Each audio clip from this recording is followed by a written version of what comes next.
of these amazing machines with a member of the New Jersey Army National Guard.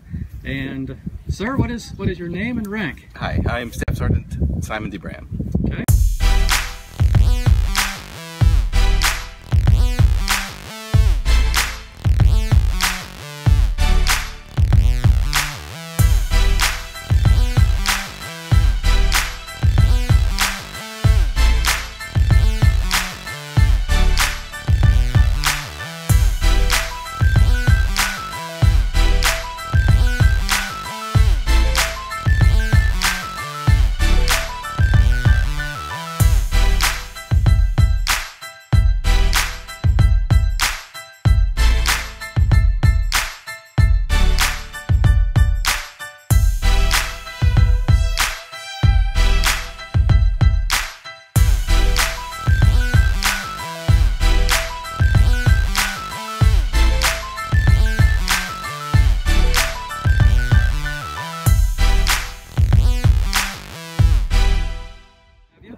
What can you tell us about the BlackHawk helicopter that your crews flew in on today?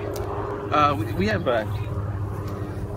this is a UH-60 BlackHawk helicopter. Yep. It's normally a troop transport for taking combat troops from one place to another, inserting them with maybe special forces or just infantry on the battlefield. Today we're using it to take some people from some presidents of colleges in a flight called Educate to Educators, so we can start for recruiting purposes and just to show people the Eisenhower farm here.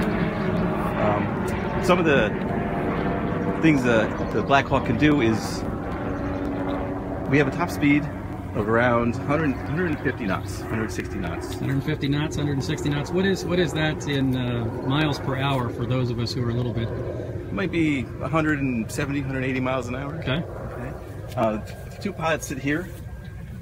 They're in the cockpit here. They have some, when we do go to theater, they have a little bit of armor here. Okay. Their seats are also made out of Kevlar, and they have armor. Then we come back here. This is where the crew chief sits, and they have gun mounts here. And normally the weapon called a 240 hotel would be mounted here, and they would be protecting the aircraft while we're inserting the troops that would be sitting in these seats. And we could hold about 8 fully loaded combat troops, and if we need to, we can put some kind of it's called a Fry's bar system, the fast rope insertion system. And we'd have a bar here, we'd have the seats removed, and they would just be, we'd come to a hover, and they would, about 30 feet, they would rappel down, and then we would provide cover, drop the ropes, and then take off. Have a range about 300 miles, depending on the airspeed. And we can do hot refueling if we land at a forward operating base or a FOB. We can get fuel while the aircraft is still turning. So it's a fuel tank in here. We call it a fuel bladder. There's one on each side. Holds almost 200 gallons on each tank. And once one gets filled, they connect into the other one, so the other one will get filled automatically. Okay. And then the engines get fed. They take the fuel right from it, feet off the ground, so no one's going to be able to get hurt. Take it back off, close the doors, go back in, and go ahead and take off.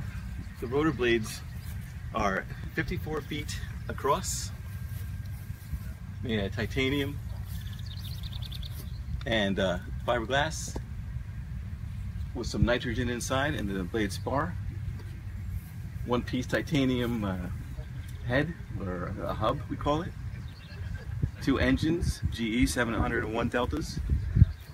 Why is it called a BlackHawk? Where did it get its name? The BlackHawk, ever since I can remember, and before I was born, the Army has been using Indian names for helicopters. The Huey from Vietnam, the UH-1 was called the Iroquois.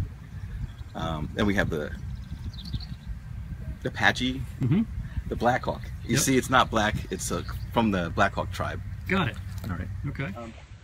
These don't have anything in there, but normally when in theater, these would have called chaff and flare dispensers for missile threats.